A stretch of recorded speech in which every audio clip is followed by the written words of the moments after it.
El cine mexicano de los años 70 fue una época de contrastes violentos, de experimentación desenfrenada y de fracasos monumentales que, paradójicamente, tenían más ambición, más coraje y más visión artística que muchas de las producciones actuales que se esconden detrás de presupuestos millonarios y efectos especiales.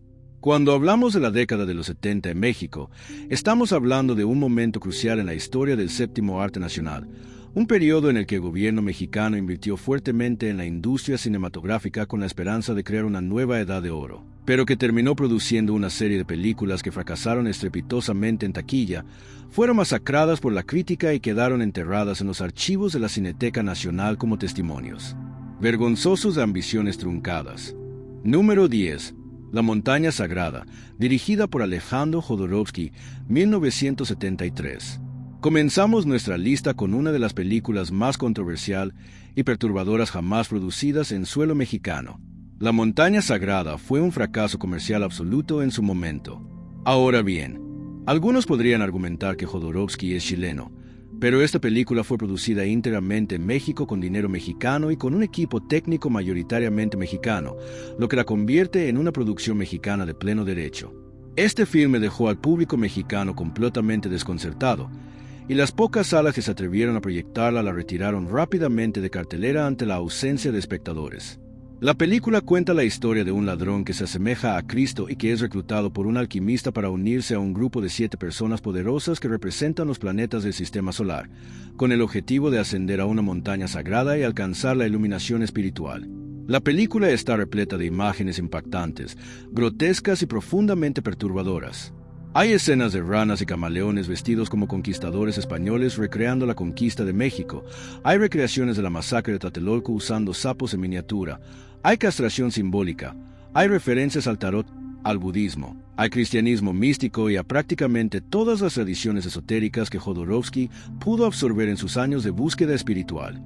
El fracaso comercial fue tan contundente que Alan Klein, el productor norteamericano que financió la película, la mantuvo fuera de circulación durante décadas.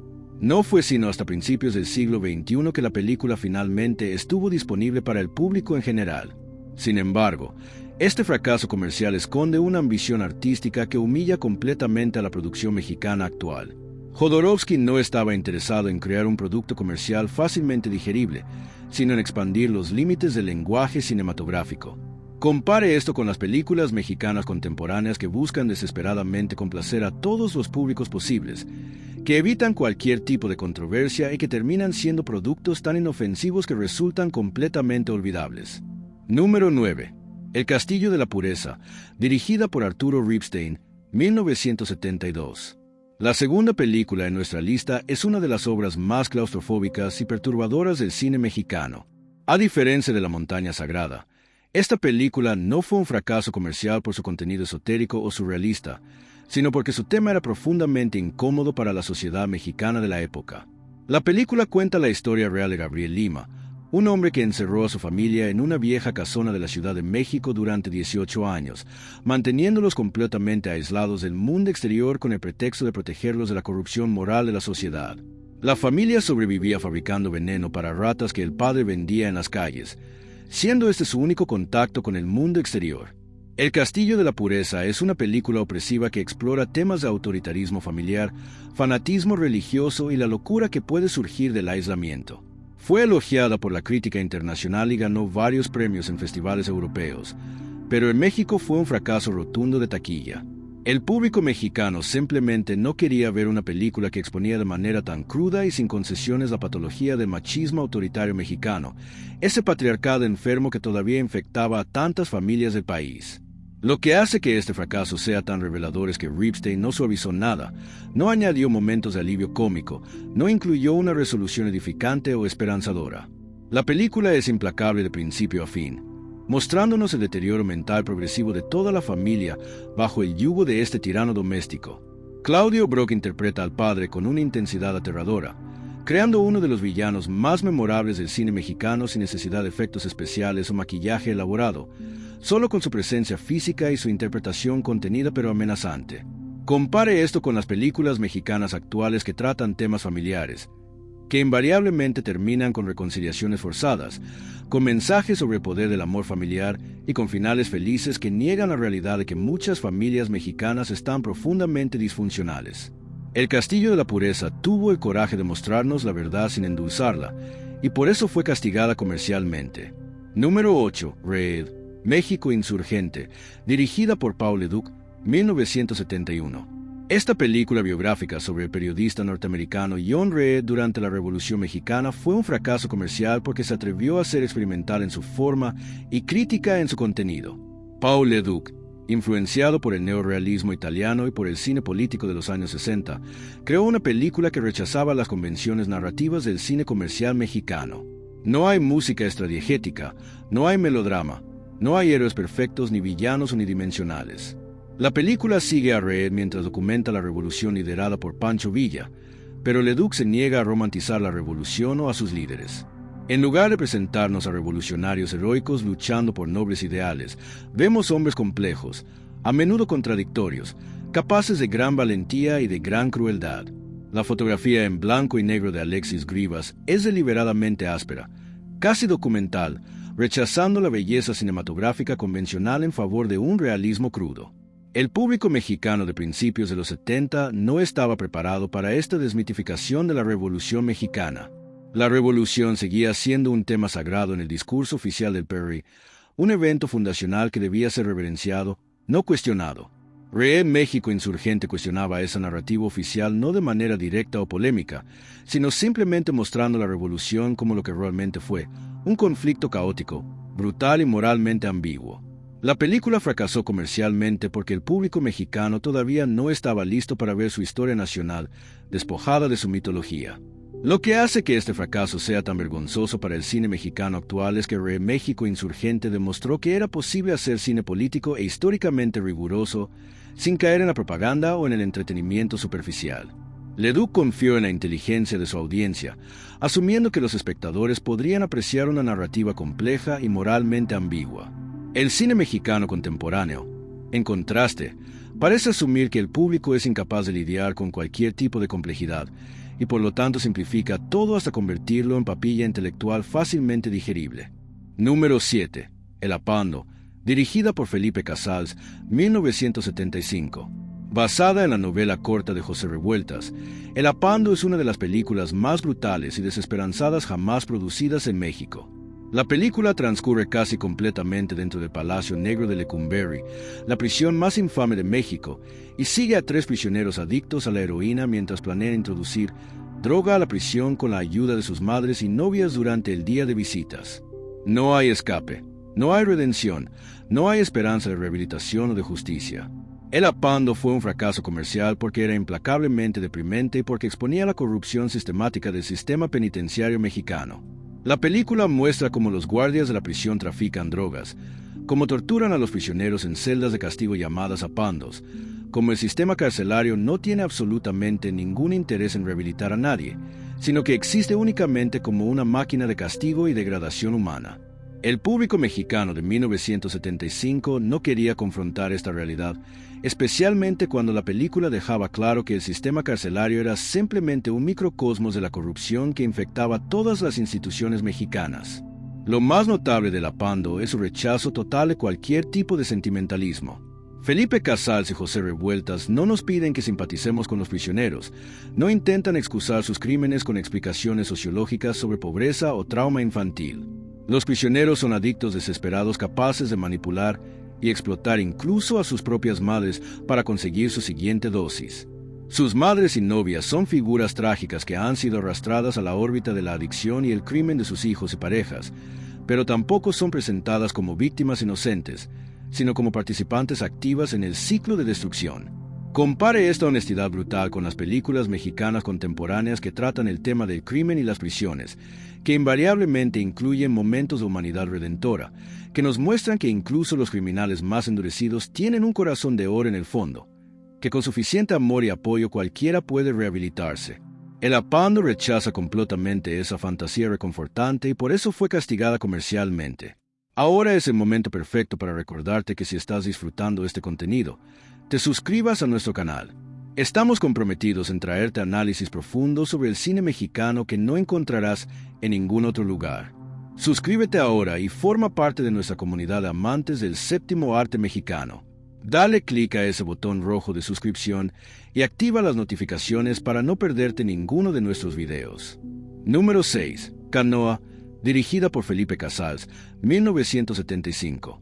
Felipe Casals aparece por segunda vez en nuestra lista con Canoa, una película que reconstruye un evento real de 1968 en el que un grupo de empleados de la Universidad de Puebla fueron linchados por los habitantes del pueblo de San Miguel Canoa, quienes habían sido convencidos por su párroco de que los visitantes eran comunistas ateos enviados para destruir la iglesia. La película fue otro fracaso comercial, aunque no tan absoluto como algunas de las otras películas en esta lista. Canoa es una película profundamente perturbadora porque expone la combinación letal de fanatismo religioso, ignorancia, manipulación clerical y violencia de masas que todavía existía en muchas partes de México en los años 60. La película muestra cómo el padre del pueblo, interpretado magistralmente por Enrique Lucero, manipula sistemáticamente a sus feligreses, alimentando sus miedos y prejuicios hasta convertir a una comunidad aparentemente normal en una turba asesina. Lo más impactante de Canoa es que Casals filma el linchamiento de manera casi documental, sin música dramática, sin cortes rápidos de montaje, obligándonos a ser testigos de la violencia en toda su duración y horror. No nos permite apartar la mirada ni consolarnos con la idea de que esto fue obra de unos pocos monstruos. Casals deja absolutamente claro que prácticamente todo el pueblo participó en el linchamiento, desde ancianos hasta niños, todos convencidos de que estaban defendiendo su fe y su comunidad contra fuerzas diabólicas. El fracaso comercial de Canoa es comprensible cuando consideramos que la película exponía verdades profundamente incómodas sobre la sociedad mexicana.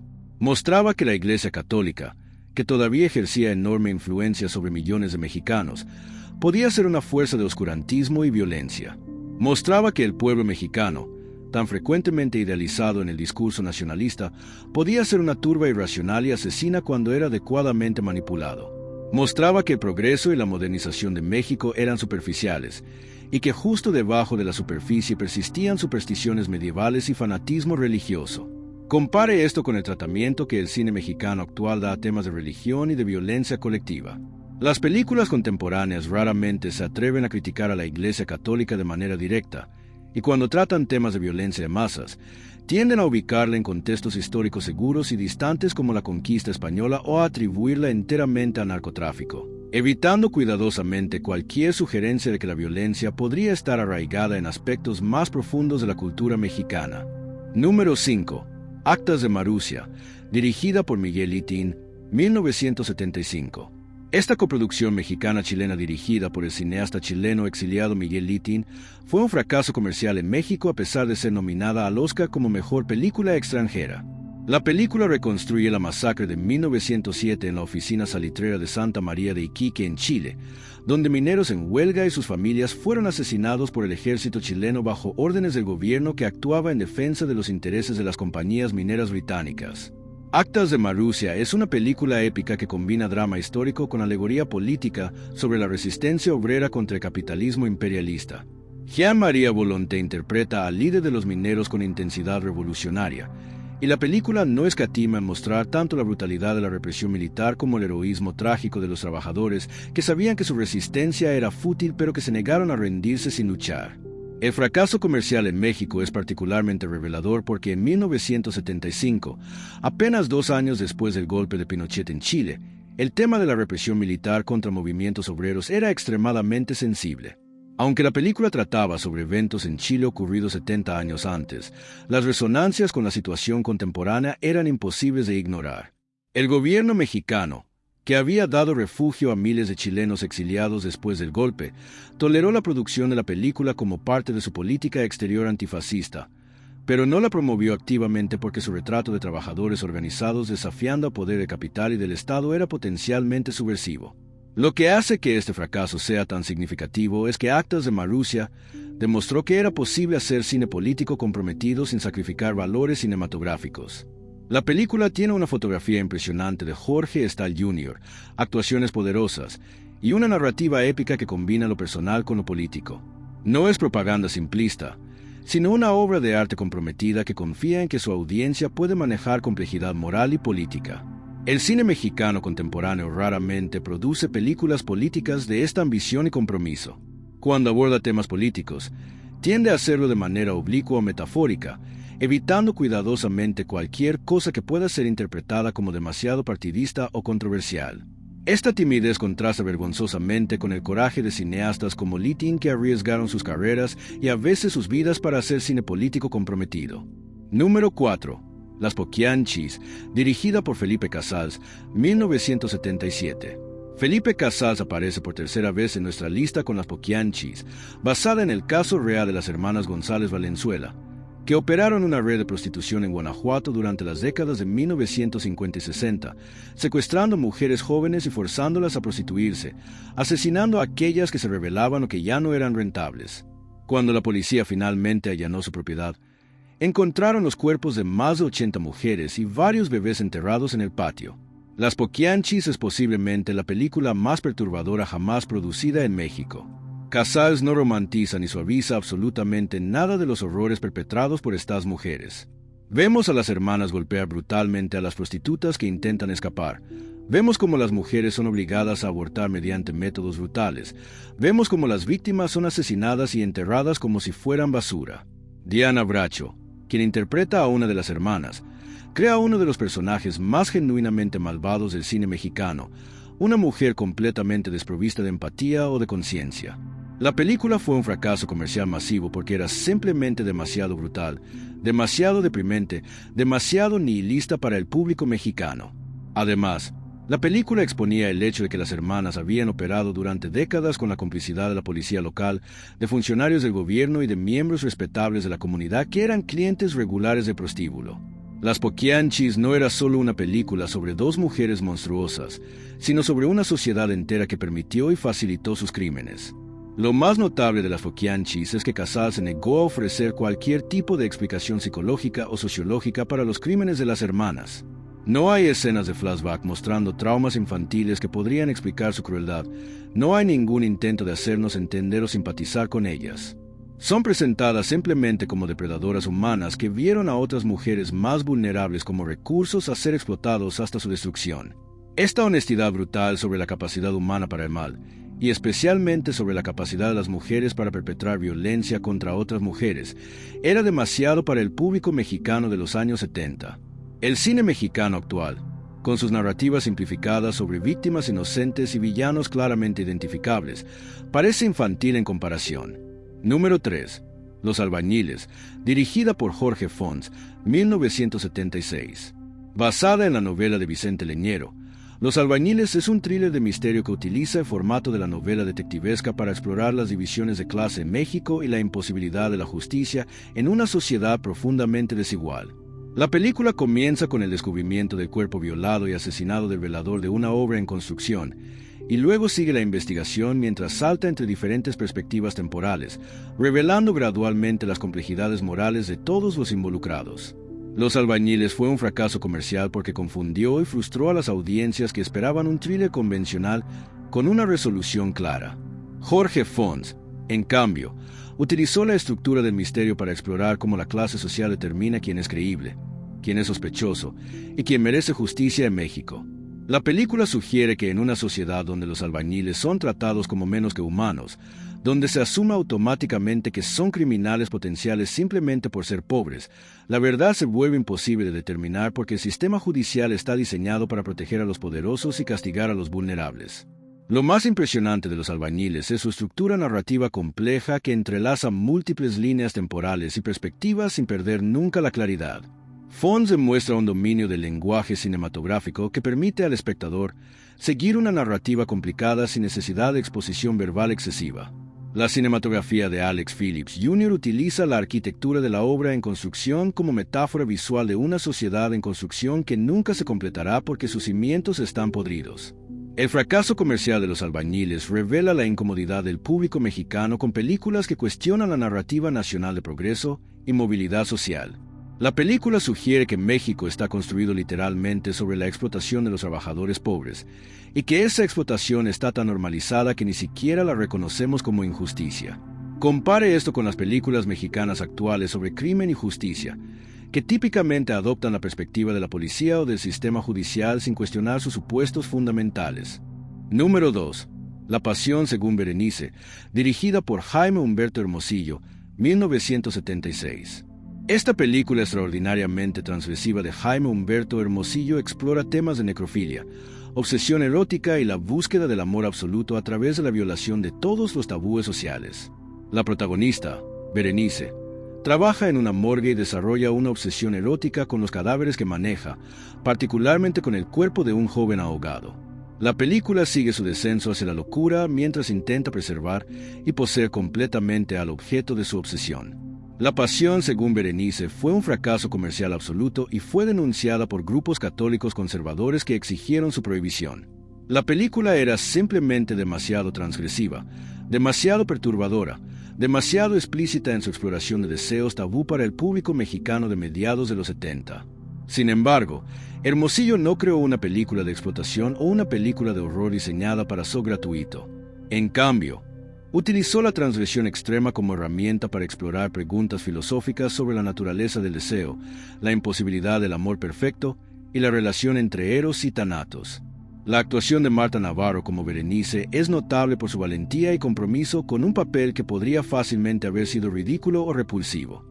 Navarro encuentra la humanidad y la tragedia en este personaje profundamente perturbado, haciéndonos entender su lógica retorcida sin pedirnos que la aprobemos. Pedro Armendáriz Jr., como el médico que desarrolla su propia obsesión con Berenice, crea un contrapunto fascinante, representando la hipocresía de la normalidad burguesa que se horroriza por las transgresiones de Berenice mientras esconde sus propias perversiones. Lo que hace que el fracaso de La Pasión según Berenice sea tan significativo es que demuestra la cobardía del cine mexicano contemporáneo. Hermosillo se atrevió a explorar los rincones más oscuros de la psique humana sin censura ni moralización. El cine mexicano actual raramente se atreve a explorar la sexualidad humana de manera honesta, mucho menos en sus manifestaciones más transgresivas. Todo debe ser seguro, consensual y preferiblemente cómico o romántico.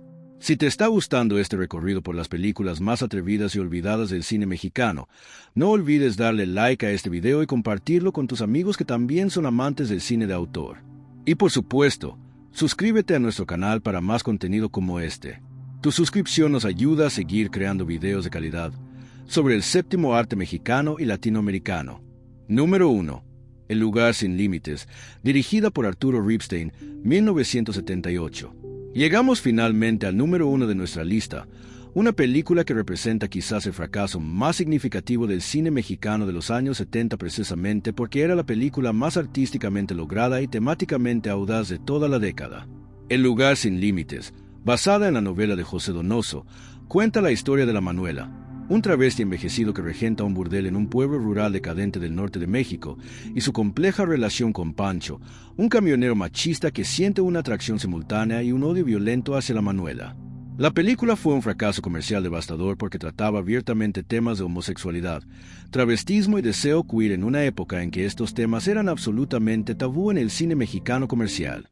Pero El lugar sin límites no es simplemente una película sobre la homosexualidad, sino una exploración profunda y compleja de cómo el machismo mexicano es en realidad una forma de pánico homosexual reprimido, de cómo la homofobia violenta surge del terror a reconocer los propios deseos prohibidos.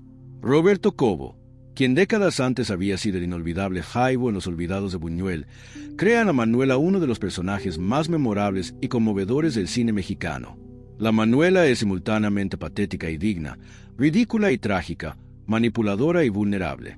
Cobo evita todos los clichés de la representación de personajes queer, creando en cambio un ser humano completamente tridimensional cuya sexualidad es solo un aspecto de una personalidad compleja. Gonzalo Vega interpreta a Pancho con una intensidad aterradora, encarnando el machismo mexicano en toda su toxicidad autodestructiva. Pancho es un hombre atormentado por deseos que no puede admitir ni a sí mismo, y su solución es intentar destruir el objeto de su deseo. La tensión erótica entre Pancho y la Manuela es palpable en cada escena que comparten, y Ripstein filma sus interacciones con una mezcla de sensualidad y amenaza que mantiene al espectador en constante tensión. La cinematografía de Miguel Garzón transforma el pueblo polvoriento y decadente en un paisaje onírico de deseo y muerte. El prostíbulo de la Manuela, decorado con volantes rojos y espejos, Se convierte en un espacio liminal donde las normas de género y sexualidad se suspenden temporalmente, un lugar sin límites donde todo es posible hasta que el mundo exterior irrumpe violentamente para restaurar el orden patriarcal. El fracaso comercial de Lugar sin Límites fue predecible, pero aún así devastador para el cine mexicano. La película demostró que era posible tratar temas de sexualidad y género con madurez artística y honestidad emocional, que era posible crear personajes queer complejos y humanos sin caer en estereotipos ni en victimización sentimentalista. Pero el público mexicano de 1978 no estaba preparado para esta conversación, y la película desapareció rápidamente de los cines. Lo más vergonzoso es que más de 40 años después, el cine mexicano comercial sigue siendo incapaz de igualar el coraje y la sofisticación del Lugar sin Límites en su tratamiento de temas de sexualidad y género. Las pocas películas mexicanas contemporáneas que incluyen personajes queer tienden a hacerlos secundarios, cómicos, o tan santos y perfectos que dejan de ser humanos. Ninguna película mexicana contemporánea se ha atrevido a explorar la compleja relación entre machismo y pánico homosexual de la manera en que Ripstein lo hizo hace más de 4 décadas.